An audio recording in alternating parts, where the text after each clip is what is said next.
नमस्कार, आपका बहुत बहुत स्वागत है हमारे खास कार्यक्रम जीवन आनंद में। मैं हूं शशि।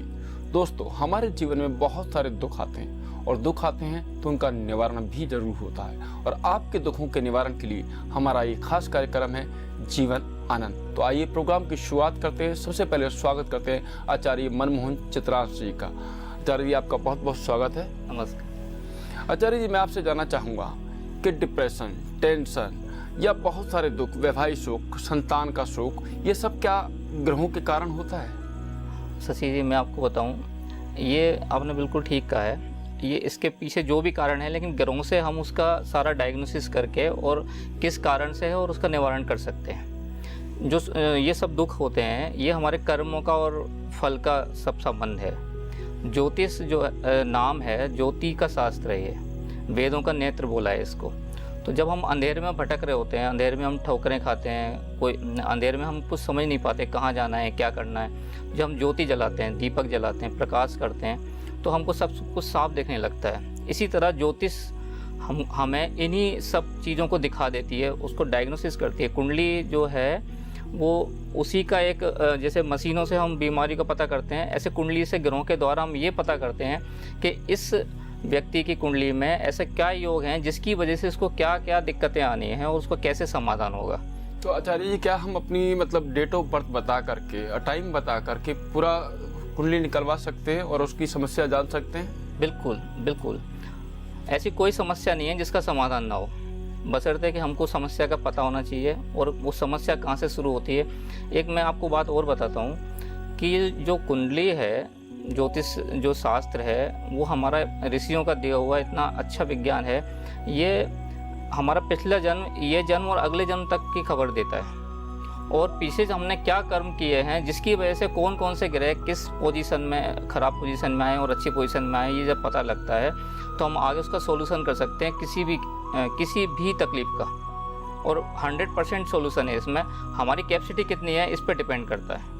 अगर आपके जीवन में भी कोई दुख है तो आप हमें कॉल कर सकते हैं। नंबर लगातार टीवी स्क्रीन पे फ्लैश किए जा रहे हैं। गुरुजी, अगर मैं बात करूं कि किसी को संतान सुख नहीं है तो उसका कौन सा ग्रह खराब हो सकता है? ऐसा होता है कि किसी को संतान सुख नहीं है, इसका पता हम कुंडली के 5वें घर से करते हैं।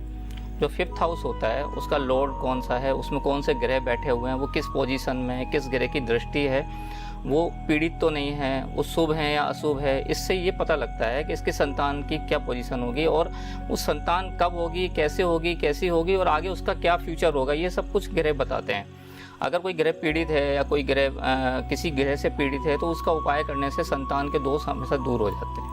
कुंडली में जब किसी की व्यक्तिगत किसी की कुंडली होती है तो उसके सबके अलग अलग कुंडली है ना, वही 12 ग्रह और वही 9 ग्रह और 12 घर हैं, लेकिन सबकी अपनी अपनी कुंडली में किस डिग्री पे बैठा हुआ है, किस पोजीशन में है, सबका अलग होता है। उससे हम सारा डायग्नोसिस कर सकते हैं कि इसका संतान की क्या स्थिति है।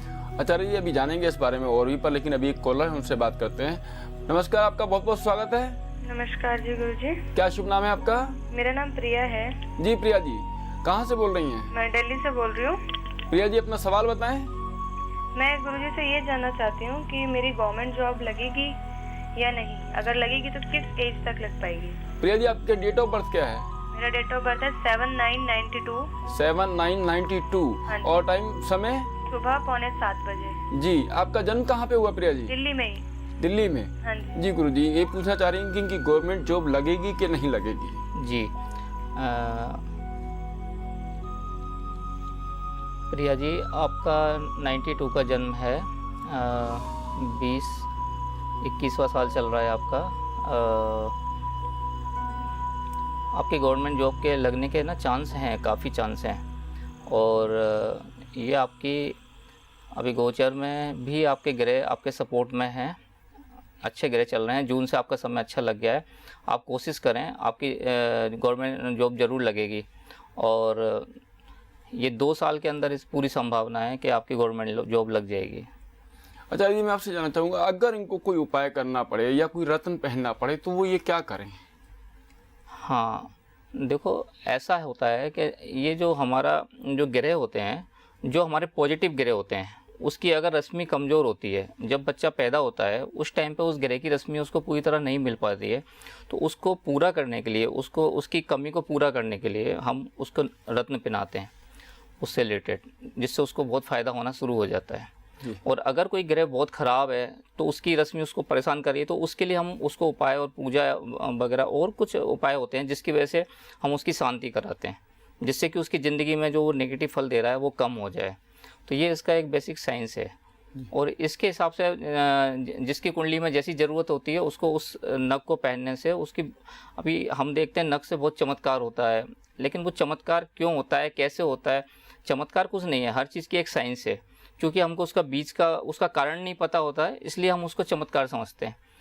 तो नग बहुत चमत्कारिक होते हैं। अगर प्रॉपर सही नग, अच्छी क्वालिटी का, अच्छे समय पे और सही तरीके से अगर उसको यूज़ किया जाए तो वो बहुत चमत्कारिक फल देता है, ज़िंदगी में बहुत बड़े चेंज खुशहाली ला देता है वो। आचार्य जी, मैं आपसे जानना चाहूँगा कि इन्हें कौन सा नग पहनना चाहिए या कौन से उपाय करने चाहिए? हाँ, आपने बिल्कुल ठीक कहा। प्रिया जी, मैं आपसे कहना चाहूँगा कि आपको है ना माणिक रत्न धारण करना चाहिए। आपका लग्न है, सूर्य लग्न में बैठा हुआ है और वो गवर्नमेंट नौकरी के लिए, पद प्रतिष्ठा और नाम के लिए कारक भी होता है, तो उसका आप नग पहने। आपको ज़रूर गवर्नमेंट नौकरी सर्विस लगने में, इसके अलावा आपके स्वास्थ्य में और आपके मान सम्मान में, हर चीज़ में बहुत अच्छा फल देगा। तो आचार्य जी ने आपको बताया कि आप अगर माणिक पहनेंगी तो आपको गवर्नमेंट जॉब भी मिलेगी और आपको मान सम्मान भी मिलेगा। आचार्य जी, मैं आपसे जानना चाहूँगा कि ऐसा कौन सा ग्रह है जो नौकरी नहीं लगती उसका कारक होता है? हाँ, अभी हम इन्हीं की कुंडली लेते हैं प्रिया जी की। इनकी कुंडली में पंचम घर में राहु बैठा हुआ है।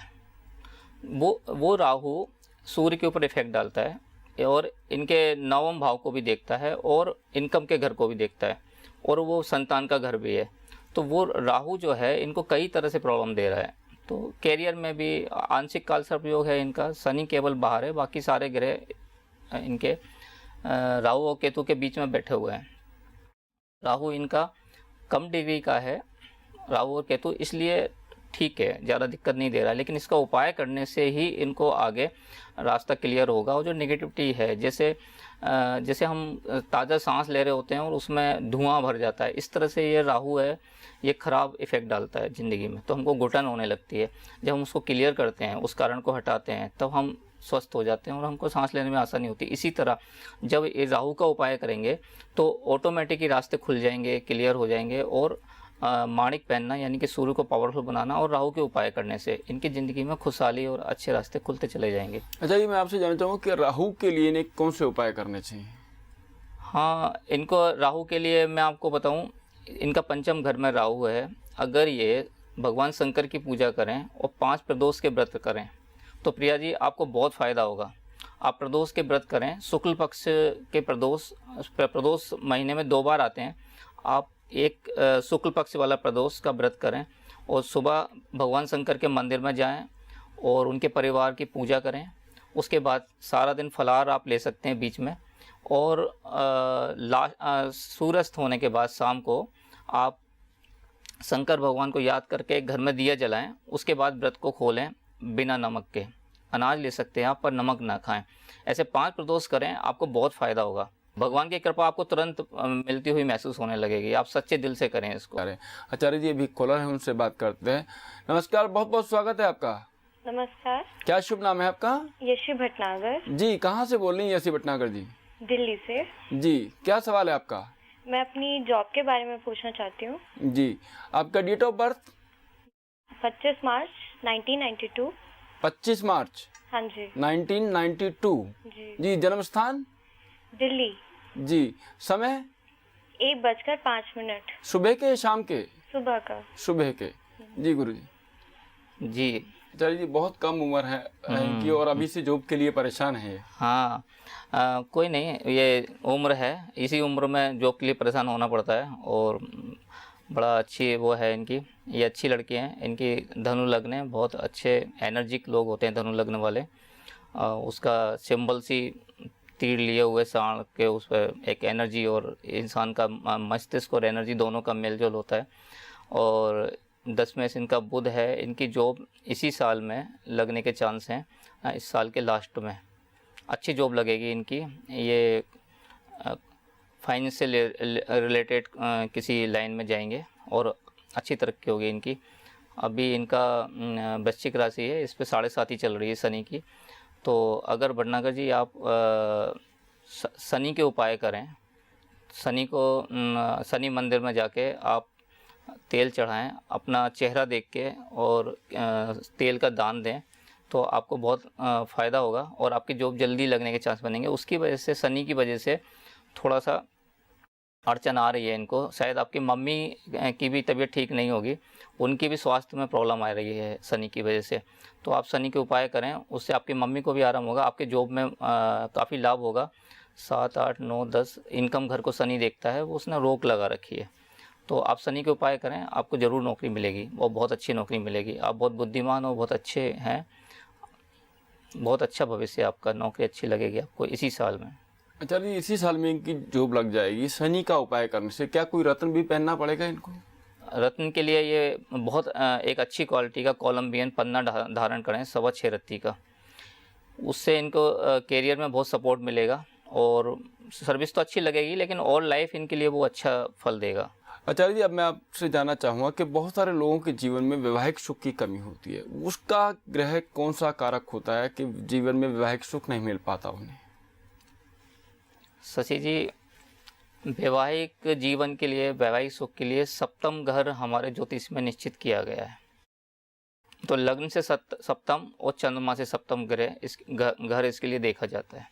उस घर का कौन सा कारक ग्रह है और उस घर पे किन ग्रहों का दृष्टि और प्रभाव पड़ रहा है, उस ग्रह के जो उनका सप्तमेश जो है राशि से और लग्न से, उसकी क्या स्थिति है, किस घर में, अगर वो अष्टम में या छठे घर में या 12वें घर में पड़ा हुआ है तो उनकी शादी में प्रॉब्लम आती है। अगर वो पापी ग्रह है या पापी ग्रह का प्रभाव है या वो ग्रह जो सप्तमेश है वो पापी ग्रह से पीड़ित है, तब भी उनका वैवाहिक सुख में कमी आती है।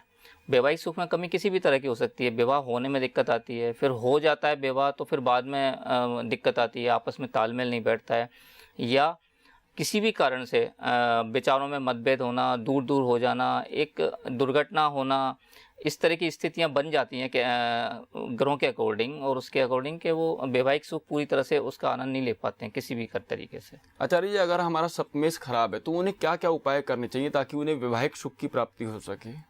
देखो शशि जी, इसके लिए पर्टिकुलर जिसकी कुंडली होती है उसकी कुंडली के हिसाब से ही उपाय आते हैं। अक्सर अभी आजकल क्या होता है कि लोग है ना लाल किताब के उपाय और जर्नल उपाय जो चलते हैं, और सभी घर में ज्योतिष बन गए हैं, जो भी उपाय सामने आता है उनको पता लगता है शनि, तो शनि के उपाय करने लगते हैं। लेकिन वास्तव में उपाय जो होते हैं वो व्यक्ति की कुंडली का विश्लेषण करके और उसी हिसाब से उपाय होते हैं। कई बार उपाय भी लाल किताब भी या और भी हमारे शास्त्रों में लिखा है कि अगर उपाय भी गलत कर दिया तो फिर उसका भी नेगेटिव फल जाता है। तो लोग ये भी कहते हैं कि लो, हमने तो उपाय भी किया, उसके अलावा उपाय करने के बाद अच्छा होने के बजाय और हमारे को परेशानी हो गई। तो इसलिए एक तो है ना, जिनकी कुंडली हो उनके सप्तमेश की क्या पोजीशन है, क्या उसको करना चाहिए, वो उसी हिसाब से होता है।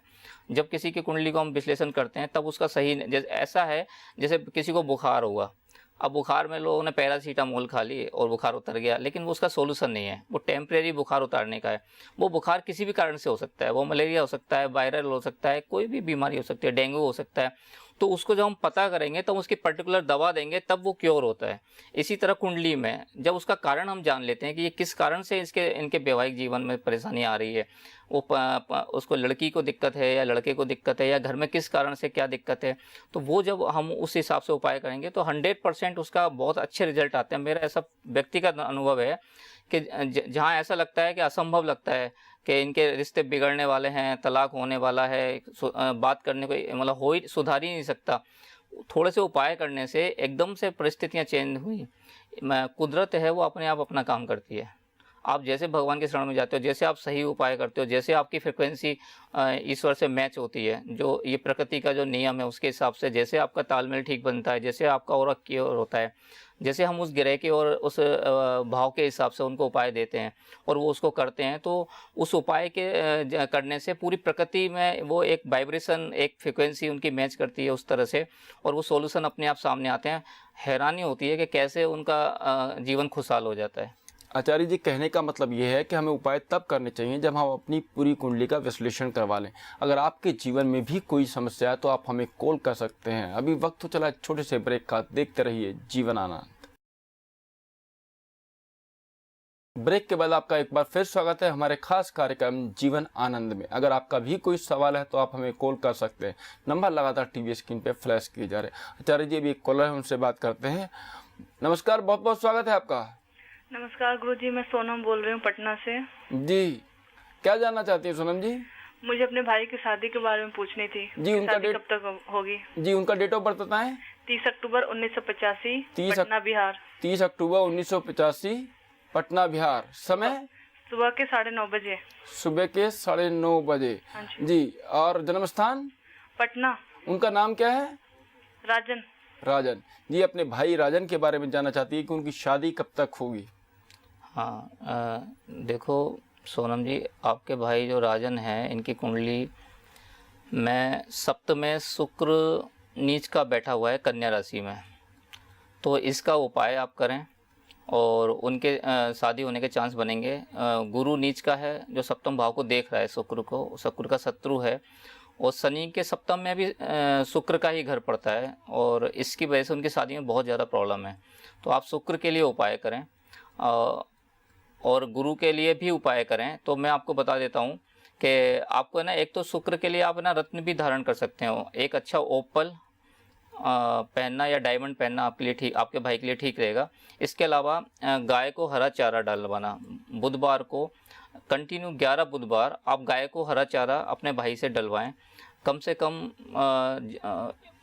100 गाय एक गौशाला में हो, ऐसी जगह पे आप हरा चारा डालें और कंटिन्यू डालें 11 बुधवार। आपके भाई की शादी के बहुत अच्छे चांस बनेंगे।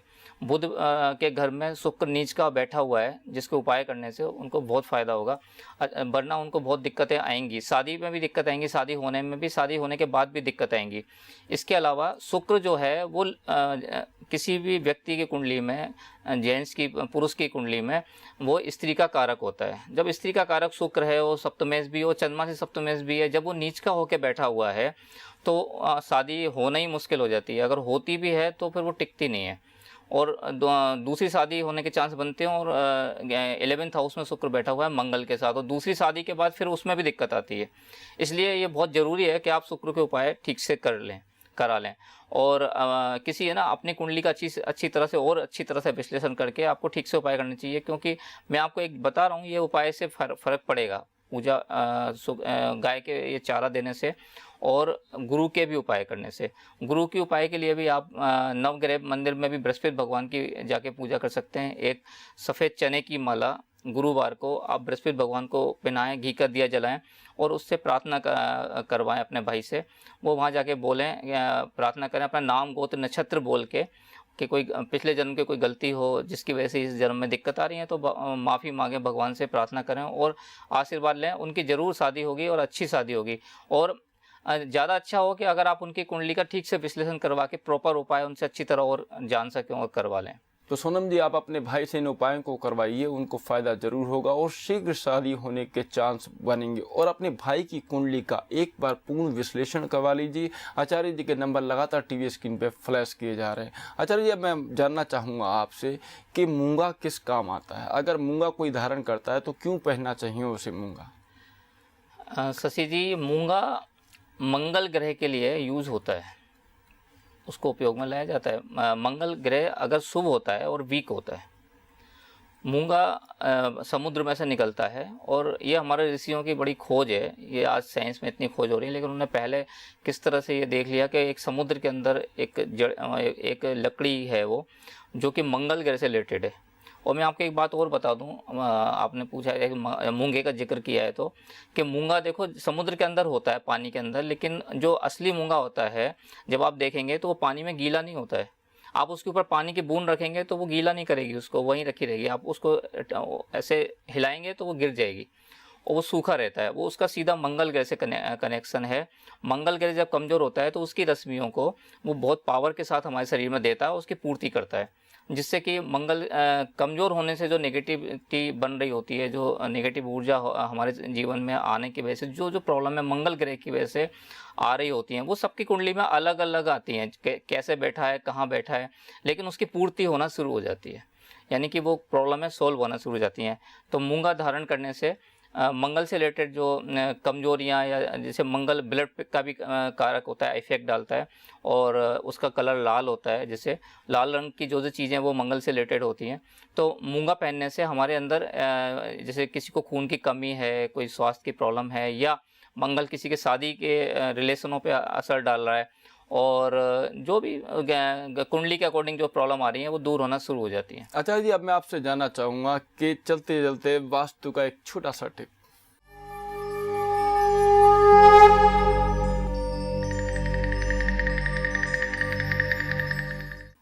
हाँ शशि जी, आपने ठीक कहा, आजकल लोग वास्तु के बारे में बहुत सोचने लगे हैं कि वास्तु ठीक होना चाहिए, और ये ऐसा भी है कि पूरी तरह से प्रॉपर वास्तु ठीक से नहीं हो पाता है। फिर भी मैं आपको ये कहना चाहूँगा कि वास्तु में अगर हम ज़्यादा उस पर ठीक से प्रॉपर वास्तु के अकॉर्डिंग घर नहीं बना पा रहे हैं, उसको नहीं कर पा रहे हैं, तब भी उसका नैऋत्य कोण और ईशान कोण ये सुधार लेना चाहिए, क्योंकि जो वास्तु पुरुष है उसका सर ईशान की तरफ होता है और पैर नैऋत्य की तरफ होते हैं। जब ये दो भी अगर हम सुधार लेते हैं तो हमारा वास्तु ठीक हो जाता है। तो मैं आपको एक टिप्स में आज ये बोलना चाहूँगा आपसे कि ईशान कोण में हमारे वास्तु पुरुष का सर होता है, तो मस्तिष्क के लिए वो खुला एनर्जी वाला, और जिससे सूर्य की किरणें अच्छी तरह आएँ, उसकी हवा का ताज़ा हवा का बहाव उस तरफ हो, जिससे वहाँ पे रहने वाले घर में लोगों के मस्तिष्क खुले रहें, अच्छे काम करें, अच्छे पॉजिटिव एनर्जी रहे, खुश रहें, उत्साहित रहें। इसलिए अपने ईशान कोण को नीचा रखें, खुला रखें, और रोशनी की भरपूर व्यवस्था रखें। आचार्य जी, आप हमारे स्टूडियो में आए, आपने इतनी जानकारी दी, आपका बहुत बहुत धन्यवाद। नमस्कार। नमस्कार।